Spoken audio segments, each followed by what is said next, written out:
My wife started acting nice. Like, real nice. Rubbing my shoulders, cooking dinner, asking how my day was.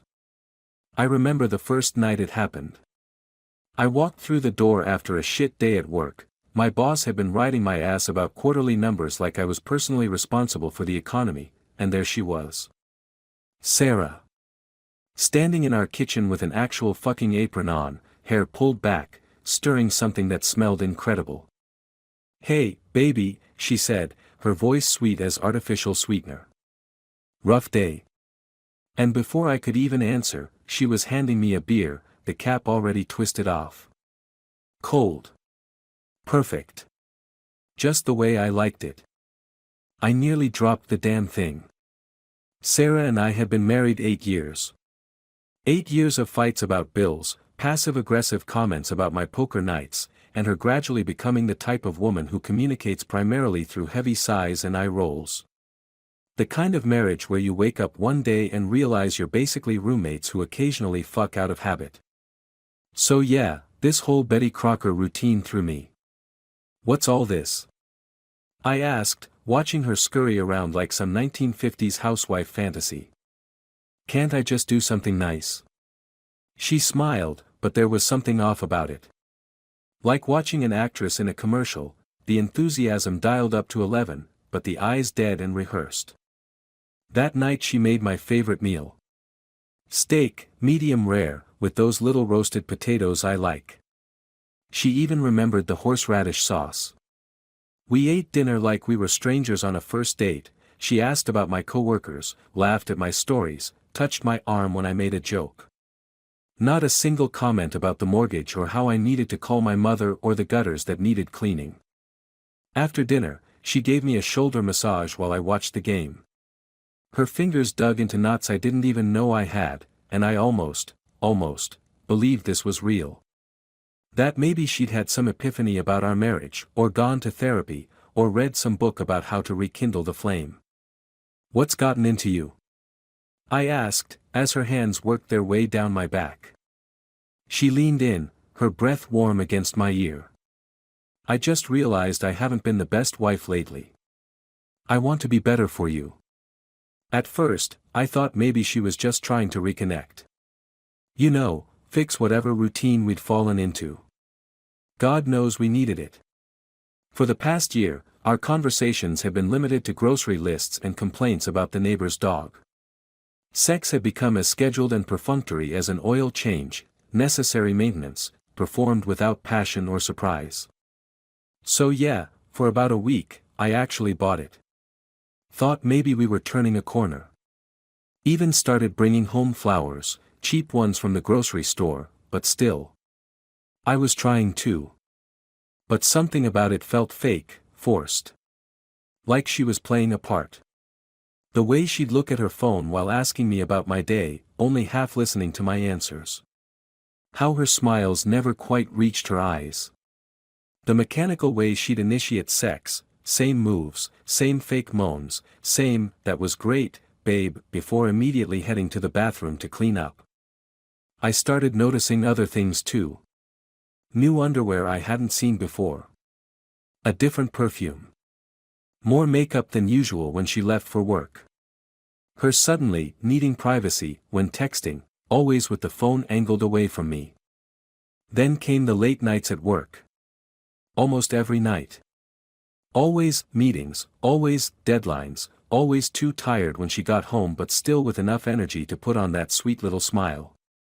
She'd come through the door at 9, sometimes 10 p.m., smelling like she'd just sprayed on perfume in the car.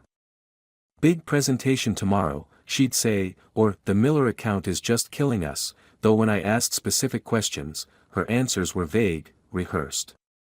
That's when it clicked. Guilt. She wasn't being kind, she was covering her ass. All those dinners, massages, and "how was your day, honey" moments weren't about reconnecting. They were distractions.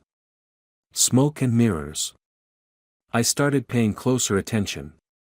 Noticed how she'd take her phone into the bathroom during showers. How she kept changing her password. How she'd suddenly developed an interest in fitness and bought new gym clothes I never saw her wear. So one night while she was passed out, 3 glasses of wine will do that to her, I went through her phone. I knew her new password. She thought she was clever, but I'd watched her fingers move across the screen enough times to figure it out. 123987, our anniversary backwards with our address. Fucking amateur. Took me 10 seconds to find it. Messages from some asshole named Tyler. Their chat was full of little hearts and "I miss you" crap. Pictures of him at the gym. Pictures of her that definitely weren't meant for my eyes. But the part that got me was her saying, "I'm being extra nice to him so he doesn't catch on. I'll keep using work as the excuse." Like I was some blind idiot she had to babysit. Some pathetic, clueless husband too stupid to see what was happening right under his nose. Too desperate for a hot meal and occasional sex to question why his cold fish of a wife suddenly transformed into June fucking Cleaver. There were other messages too. Plans for hotels. Inside jokes about me. My fucking wife and this Tyler asshole laughing about how I actually bought her that hideous bracelet she'd manipulated me into getting for our anniversary. Her telling him how much better he was in bed. Detailed descriptions of what she wanted to do to him next time. Complaints about how kissing me felt like kissing a brother now. My hands were shaking. I sat there in the dark staring at her, sleeping peacefully like she wasn't stabbing me in the chest with every lie. Her face smooth, almost innocent looking. That same face that had looked me in the eyes every day for months and said, "Love you," while planning her next motel rendezvous. I could have woken her up and gone off. Screamed until the neighbors called the cops.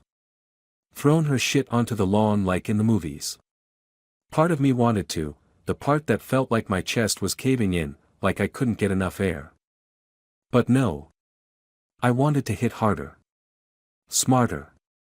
I wanted her to feel exactly what I was feeling, that cold, sick drop in your stomach when you realize everything you thought was real was actually completely fucking fake. So I took screenshots. Dozens of them. Every dirty message. Every plan to lie to me. Every little heart emoji and hotel confirmation. I emailed them to myself, then deleted the email from her sent folder and put her phone back exactly where she'd left it. Then I started with Tyler. Found his Instagram through the link in their messages.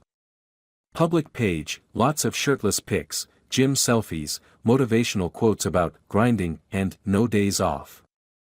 His profile said he was a personal trainer at Elite Fitness, just 3 miles from our house. Convenient. I scrolled through his feed. Pictures of him with clients, him flexing in mirrors, him holding protein shakes. Big ego, small brain. In one photo, he was standing next to a black Dodge Charger with custom rims. Caption, "Hard work pays off." #blessed #grind never stops. Easy target. I made a fake profile. Downloaded pics of a hot blonde from some fitness model's public page. Called her Amber Jenkins. Fitness junkie, according to her bio. Looking for a trainer to take me to the next level. Added enough local details to make it believable. Slid into his DMs, and just like that, he bit. Always looking for motivated new clients, he wrote back within minutes.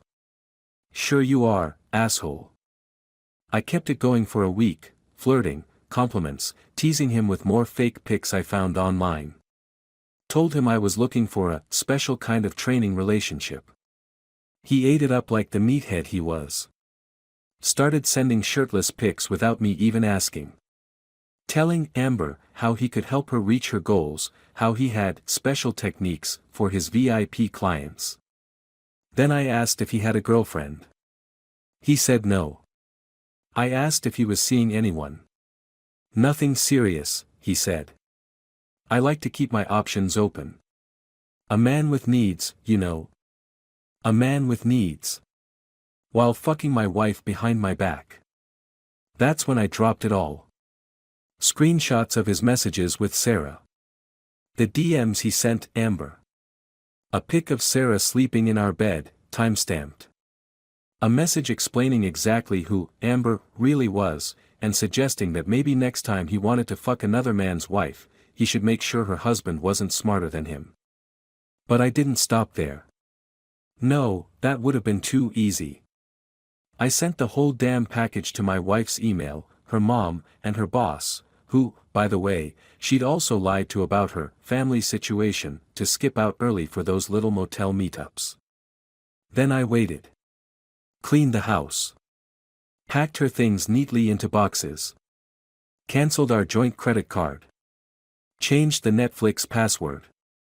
Petty? Maybe. Satisfying? Absolutely. She came home the next day in tears. Mascara running down her face, eyes puffy and red. She looked like she hadn't slept. "How could you?" were the first words out of her mouth. Not, "I'm sorry," or, "let me explain." But, "How could you?" Like I was the one who'd broken something sacred. I laughed in her face. Couldn't help it. The absolute fucking audacity. How could I? That's rich, Sarah. Real fucking rich. You don't understand, she said, her voice cracking. It wasn't what it looked like. No. Then please, enlighten me. Tell me how "I can't wait to feel you inside me again" isn't what it looks like. Explain to me how "my husband's too stupid to figure it out" isn't exactly what it sounds like. She collapsed onto the couch, sobbing now. I was going to end it. I swear. It was just, it didn't mean anything. Save it, I said, my voice calm. Eerily calm, even to my own ears. Your stuff's packed. Your mom knows. Your boss knows. Tyler knows that you know that everyone knows. It's over. My boss fired me, she whispered. My mom won't even talk to me. Why did you have to tell them? This was between us. No, Sarah. It was between you, me, and Tyler. And now it's between you, me, Tyler, your mom, your boss, and anyone else they decide to tell. Kind of sucks being humiliated, doesn't it? I handed her a box with her crap already packed. Her clothes, her jewelry, her stupid collection of scented candles. Even threw in that bracelet she'd complained about to Loverboy. If you're gonna cheat, I told her, my voice still cold and steady, next time, pick someone smarter than a dumbass gym bro with a public ego and a private brain. And maybe don't marry someone who can see through your bullshit housewife act. She begged. Promised to change. Said we could go to counseling. Fix things. Start fresh. All the desperate Hail Marys of someone watching their comfortable life circle the drain. I just smiled and opened the front door. Tyler's got a nice car, I said. I'm sure he'll let you crash at his place. Oh wait, he blocked you too, didn't he? After I sent him those screenshots of you telling him what an idiot I was.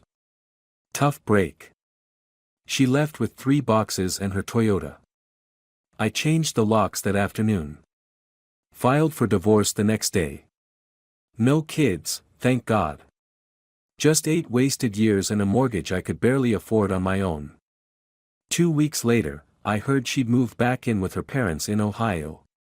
Tyler apparently found a new, nothing serious, with some redhead half his age. Life moves on. Sometimes I think about reaching out.